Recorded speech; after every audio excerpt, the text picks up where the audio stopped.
Musim jongan Karnu kakmen sisya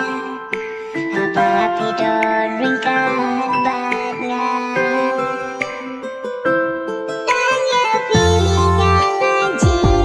Tanya pinga laai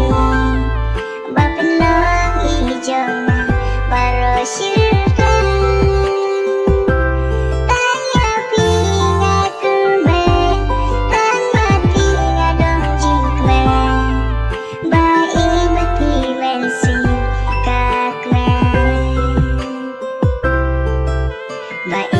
Juan bao yang hajing phật smell và ikerman hangat yang pinga isisha và idwan altati bat pingam kenwan di bat piba I nganyane baroh sultan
Kakmen